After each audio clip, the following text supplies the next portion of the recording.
Mapalad ang tao, hindi lumalakad sa bayonen. Masama, ni tumatayo sa daan.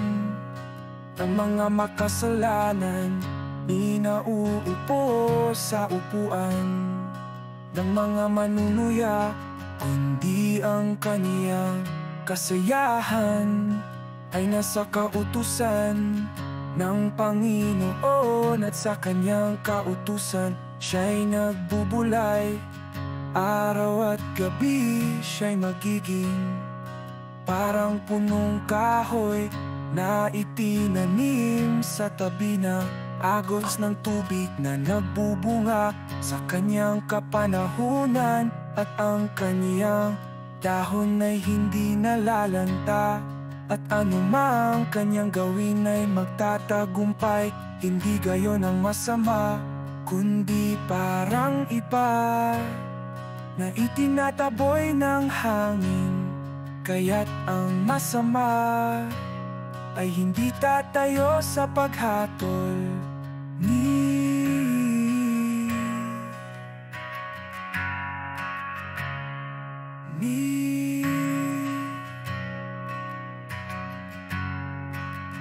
Mapalad ang tao, hindi lumalakad sa bayonen. Masama, di tumatayo sa daan ng mga makasalanan, di nauupo sa upuan ng mga manunuya, kundi ang kaniyang kasayahan ay nasa kautusan ng Panginoon. At sa kanyang kautusan siya'y nagbubulay, araw at gabi siya'y magiging parang punong kahoy na itinanim sa tabi ng agos ng tubig na nagbubunga sa kanyang kapanahunan. At ang kaniyang dahon ay hindi nalalanta, at anumang kanyang gawin ay magtatagumpay. Hindi gayon ang masama, kundi parang iba na itinataboy ng hangin. Kaya't ang masama ay hindi tatayo sa paghatol ni